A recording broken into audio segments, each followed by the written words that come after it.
इतनी जोर से जयकारा लगा, हिरण्यकश्यपु को समाचार मिल गया। डांट करके बोला मेरे कुल में कुलांगार पैदा हो गया, आज होगी सो देखी जाएगी, तेरे भगवान को ही देखता हूं कहां पे है वो, बोल कहां है।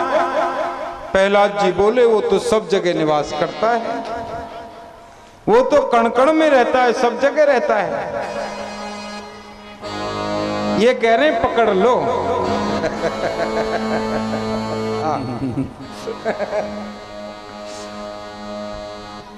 सब जगह रहता है महाराज वो तो पिताजी। अच्छा तो क्या खंबे में भी सामने इशारा किया, खंबे में भी दिखाई देते? बोले हाँ मुझे दिखते हैं। सो जोर से खंबे पर प्रहार करने के लिए चढ़ा हिरण्यकश्यपु। हिरण्यकश्यपु खंबे पर प्रहार करने के लिए जा रहा है जोर से, और देखो खंबे में से भगवान नरसिंह देव प्रकट हो गए। बोलिए नरसिंह देव भगवान, बोलिए नरसिंह देव भगवान की जय।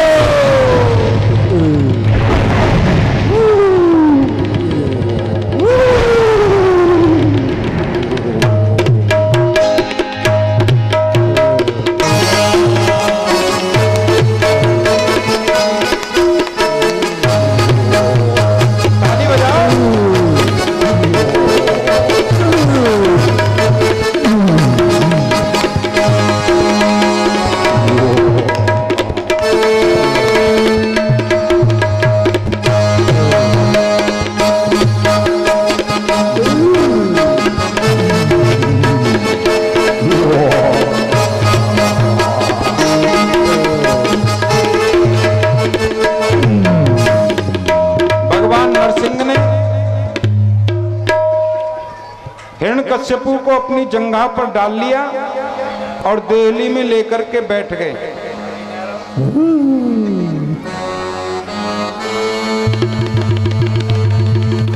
और बोले अब हम तुम्हें मारेंगे। हिरण्यकश्यपु बोला आप मुझे मार तो नहीं सकते। बोले क्यों? क्योंकि मैंने तो ब्रह्मा जी से वरदान मांग रखा है ना, ना अंदर मरू न बाहर। अरे तो भले आदमी तू आंख खोल के देख कहां पर है। आंख खोल के देखा तो देहली में है, आधा अंदर आधा बाहर।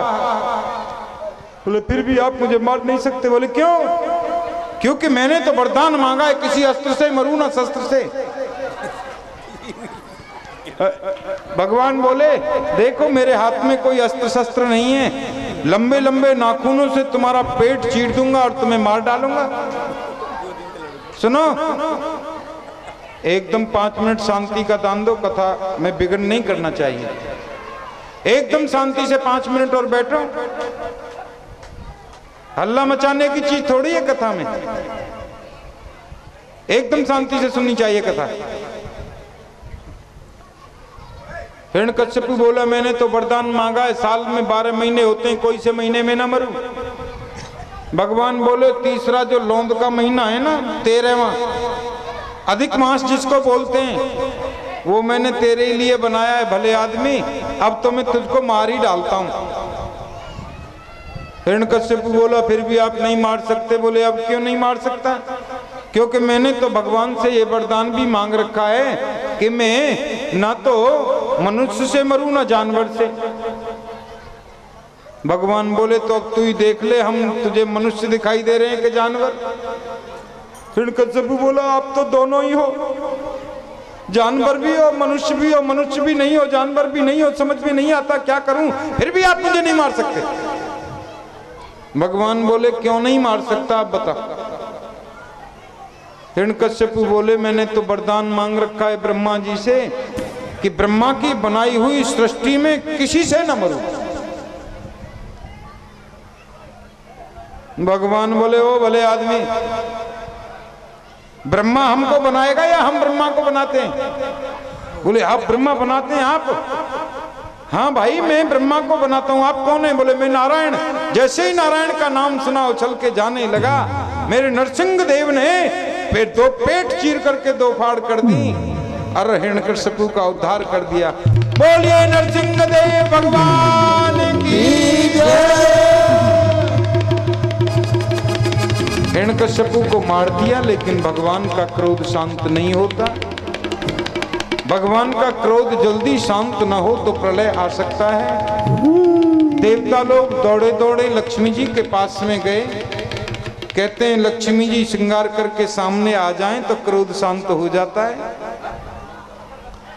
देवताओं के कहने पर लक्ष्मी जी आ तो गई, जैसे ही देखा कि ये तो बब्बर शेर बने बैठे तो 3 पटक तो वहीं पर लग गई। दूसरा श्वास बैकुंठ में जाकर के लिया, कुर्सी दे दो इनको यहीं।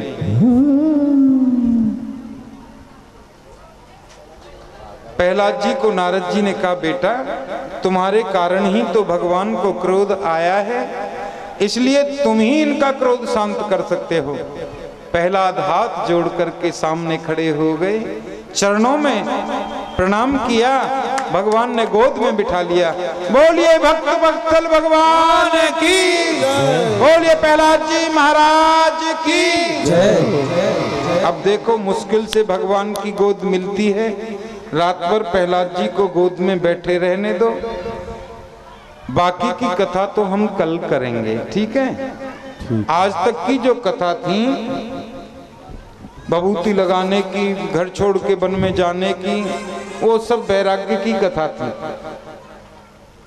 कल से तो रसगुल्ले की कथा शुरू हो जाएगी साहब। बोलो ना जय गोपाल जी की। जय गोपाल जी की। कल देखो, पहले तो वामन भगवान का अवतार होगा, फिर हमारे राम जी का अवतार होगा भागवत में, और फिर हमारे कन्हैया का अवतार होगा शाम को ठीक 6 बजे। हम सब लोग मिलकर के गाएंगे, नंद घर आनंद भयो जय कन्हैया लाल की। सबको पीले पीले वस्त्र पहन के आने, माता बहनों को पीली साड़ी पहन करके आनी है, भाइयों को पीला कुर्ता और पीला पटका लगा करके आना है, और पीला चंदन माथे पे पूरा पोत करके आना है एकदम, ठीक है। और कल ये पूरा पंडाल आपको सजा हुआ मिलेगा, रंग बिरंगे गुब्बारे, फूल माला आदियों से। बहुत सुंदर कल की कथा होगी। भागवत का सबसे बड़ा उत्सव होता है श्री कृष्ण जन्म महोत्सव। और कोई झांकी सुना है ना, ठीक है। तो कल हम सब प्रेम से श्री राम जन्म महोत्सव और कृष्ण जन्म महोत्सव का आनंद लेंगे। सबको पीले वस्त्र धारण करके आने। अभी आरती करेंगे, आरती के बाद प्रसाद बटेगा, और प्रसाद में कोई भी धक्का मुक्की नहीं करेंगे। मैंने सुना है प्रसाद में धक्का मुक्की अच्छी बात नहीं है। आप 4 घंटे कथा सुन सकते हो तो 10 मिनट प्रसाद का इंतजार नहीं कर सकते क्या? सबको प्रसाद मिलेगा, लेकिन अपनी बारी का इंतजार जरूर करें। आइए आरती करते हैं। सभी लोग खड़े हो जाएंगे आरती के लिए। आरती अति पावन पुराण की, आरती अति पावन पुराण की, धर्म भक्ति विज्ञान खाने की, धर्म भक्ति विज्ञान खाने की, महापुराण भागवत निर्मल, महापुराण भागवत निर्मल, सुख मुख विगलित निगम कल्प फल,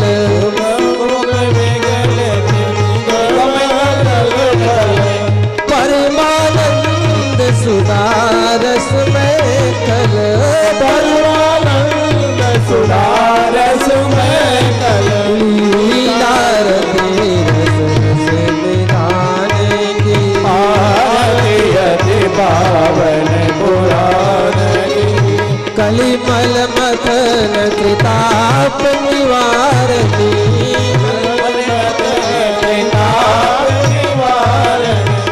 जन्म मृत्युमय भव भयहारिणी,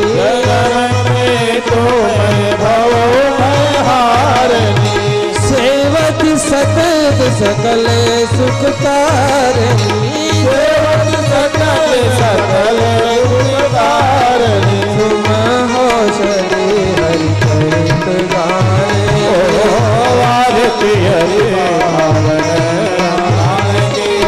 विषय विलास विमोह विनाशनी,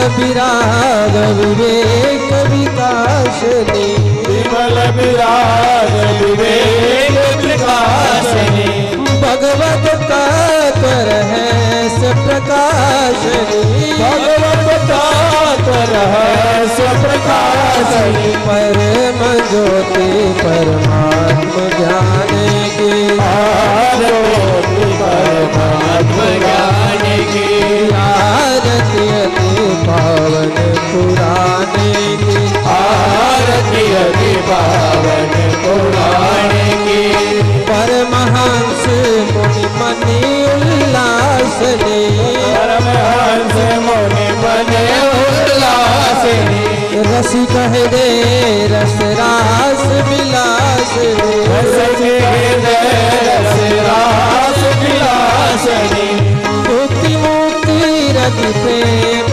सुरासनी मुक्ति मुक्ति रति प्रेम सुदासनी कथाया आरती अति पावन पुराण की धर्म भक्ति ज्ञान खाने की धर्म भक्ति विज्ञान खाने की आरती अति पावन पुराण की आरती अति पावन पुराण की आरती अति पावन